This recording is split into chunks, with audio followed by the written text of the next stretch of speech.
On the day they promised to meet again, she realized something was terribly wrong. He was there, but his eyes held no memory of her. The train station was louder than usual that evening, the kind of noise that swallowed thoughts and made goodbyes feel heavier than they already were. Announcements echoed overhead, wheels screeched against tracks, and people rushed past each other with purpose. But for Emma Carter, everything felt slow. Too slow. She stood near platform 7, gripping the strap of her bag as if letting go would mean losing something far more important. Across from her stood the only person she wished time would pause for. Liam Hayes. He looked the same as always, calm, steady, quietly confident, but there was something different in his eyes tonight. Something unsettled, something that mirrored exactly what she felt. "So this is it," Emma said, forcing a small smile. "Just for now," Liam replied. She wanted to believe that. "I'll be back before you know it," he added. 3 months. That's nothing. 3 months. It sounded short when he said it. Manageable, temporary, but something in Emma's chest tightened anyway. "Promise?" she asked softly. Liam stepped closer, his voice firm. "I promise." They stood there for a moment, the world moving around them while they remained still. "Same place," she said. "Same place," he confirmed. 3 months from today. Emma nodded, committing the moment to memory. The announcement for his train interrupted them.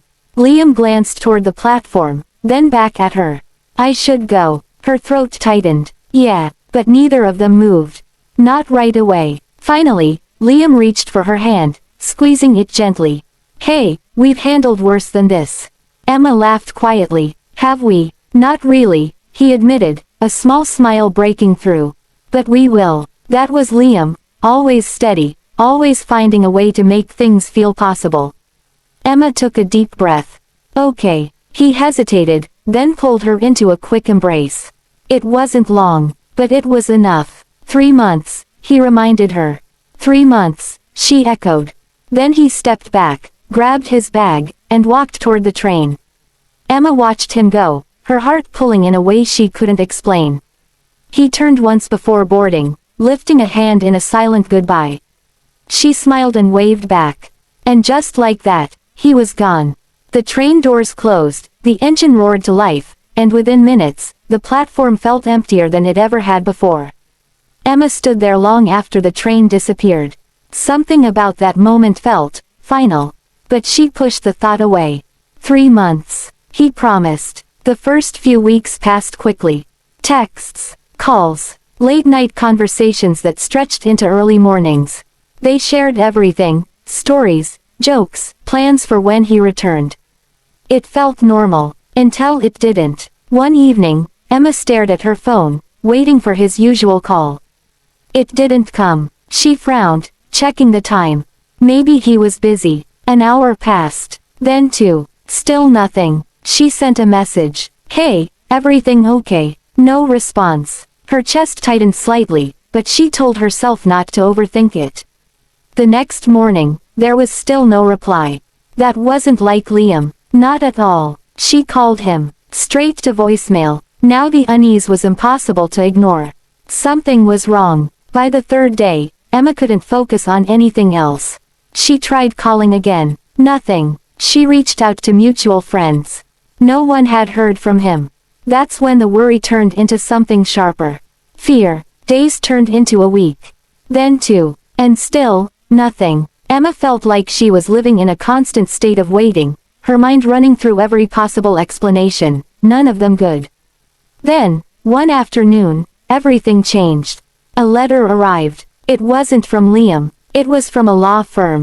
Emma stared at the envelope, confusion mixing with dread as she opened it.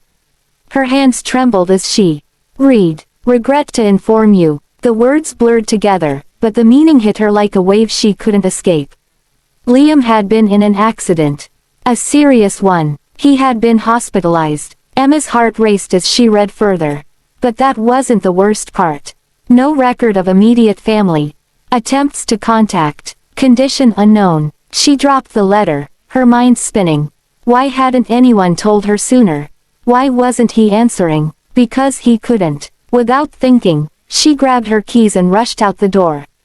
The hospital was hours away, but she didn't care. The entire drive felt endless, her thoughts racing faster than the road beneath her. When she finally arrived, she barely remembered parking. She rushed inside, the smell of antiseptic hitting her immediately. "Liam Hayes," she said breathlessly at the front desk. "I need to see him." The nurse typed quickly, then paused. Her expression shifted slightly. "I'm sorry," she said gently. "Are you family?" Emma hesitated. "No," she admitted. "But, I'm sorry," the nurse repeated. "We can't release information without." "Please," Emma interrupted, her voice breaking. "I just need to know if he's okay." The nurse looked at her for a long moment.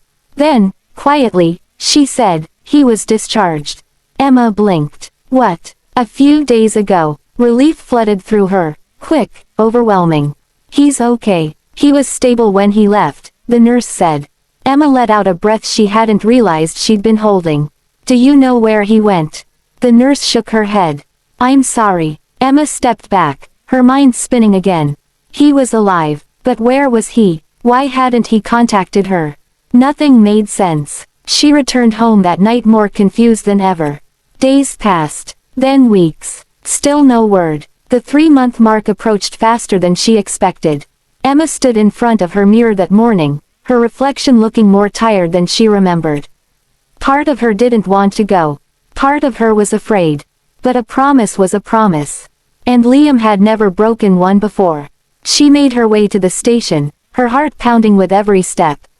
Platform 7. Same place. Same time. She scanned the crowd, her eyes searching desperately. Nothing. Minutes passed. Then more. People came and went. But Liam didn't. Her chest tightened. Maybe she had been foolish to believe he would come. Maybe. "Emma." The voice was quiet, but unmistakable. She turned sharply. And there he was. Liam stood a few feet away, looking different, but undeniably him.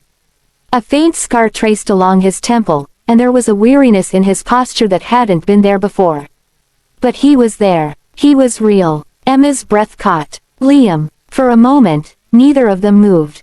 Then she crossed the distance between them in seconds. "You disappeared," she said, her voice shaking. "I thought." "I know," he interrupted gently. "Why didn't you call? Why didn't you?" "I couldn't," he said. She froze. "What do you mean?" He hesitated, then ran a hand through his hair. "I lost my memory," he admitted quietly. The world seemed to tilt. "What?" "After the accident," he explained. "I didn't remember anything. Not my phone. Not my life. Not you." Emma felt the words hit her harder than anything else. "Not you." Her chest tightened painfully. "I didn't know who I was," he continued. "It took weeks before things started coming back. Small things at first. Then more. And me?" she asked softly. He looked at her, something raw in his expression. "You were the last thing I remembered." Tears filled her eyes. "The promise," he added. "It came back to me suddenly." Platform 7. 3 months. Emma let out a shaky breath. "So you came." "I had to," he said. There was a pause, heavy with everything they had been through. "I'm sorry," he said. Quietly. "For everything." Emma shook her head. "You're here. That's what matters." He stepped closer, his voice softer. "I wasn't sure you would be." "I promised," she said. A small smile appeared on his face. "Then I guess destiny didn't win after all," he said. Emma smiled through her tears. Maybe it just took a different path. As they stood there, the noise of the station faded into the background once again. They had been tested, separated, and nearly lost. But somehow, against everything that tried to pull them apart, they had found their way back. Not because everything went as planned, but because some promises are stronger than anything destiny can throw in their way. Hey there. Subscribe to my channel. And also press this bell icon.